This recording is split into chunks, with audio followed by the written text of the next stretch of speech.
This is Giant Daddy, inspired by Giant Dad from Dark Souls. We'll be exploring how the build contends in the lands between, facing challenges in the arena. But, like the video and give it to me bite-sized.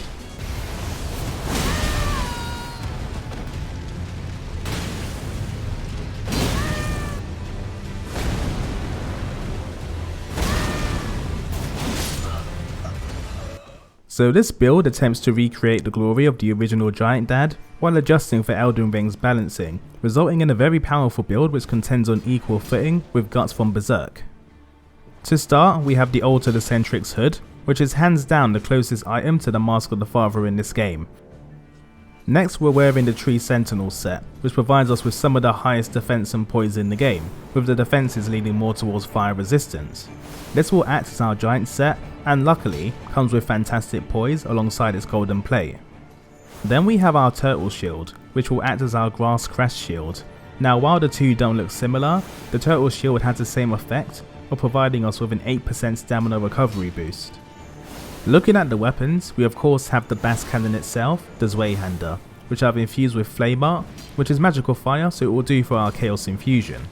I've also equipped the Zweihander with Giant's Hunt, which is a new addition and provides the advantage of thrusting our weapon into enemies for massive damage, ignoring most attacks which would otherwise break our poise. This is fantastic for catching enemies who are casting an animation, rolling with bad timing, or just trading with other players' attacks. For our talismans, we are using the Erdtree Favor, which acts as our Ring of Favour and Protection, providing us with a 4% boost to our health, 9.6% boost to our stamina, and an 8% boost to our equip load.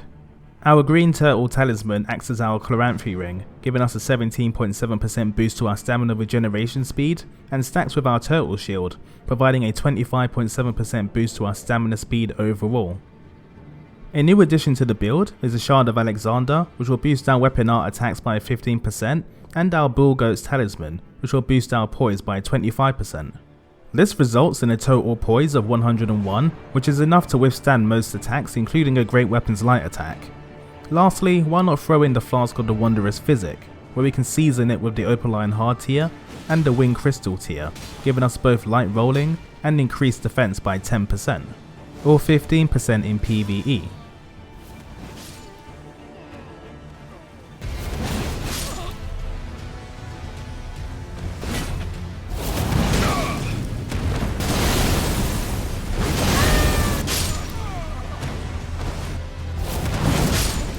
For our stats, we're going straight for the 60 Vigor and 50 Endurance, which will maximise our health and stamina, allowing us to swing this massive greatsword, and we will need our 19 Strength and 11 Dexterity to wield the Zweihander. We can then just dump the rest of our stats into Faith for 37, which will boost the power of our Faith scaling Zweihander. I've put the remaining points into Faith, as there's nothing else for us to really invest our points into, but if you wanted to run a truly authentic build, then use a Fire Infusion at level 99. This is based on a level 125 hero, with all equipment upgraded one level below the maximum, which will avoid you having to use a rare Ancient Dragon Smithing Stone.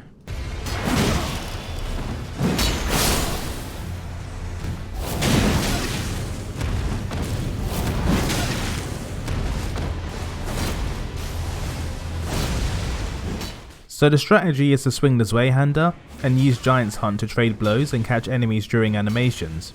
You should focus on trading blows and using your rolling light attack to thrust your greatsword towards your enemy for great range and damage.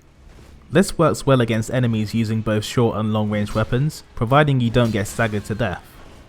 There's not a huge amount to the strategy, but do throw in some jumping attacks in Giant's Hunt to spice up the pattern, while playing defensive and allowing your enemy to come within your range of attack, timing and delaying your swings to trade blows.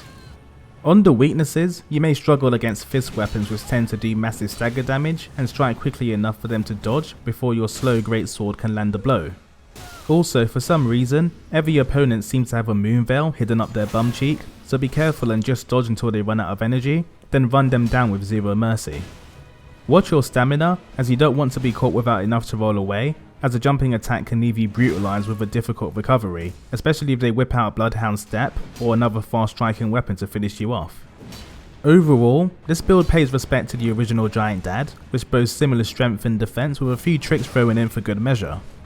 While we can counter most builds, you may struggle against fast attacks and without a smaller weapon are left with few options for countering other than a nicely timed swing. I'll leave you with some uninterrupted battles in the arena, but what are your thoughts on the build? This is Bite Sized Otaku, and I hope you enjoyed.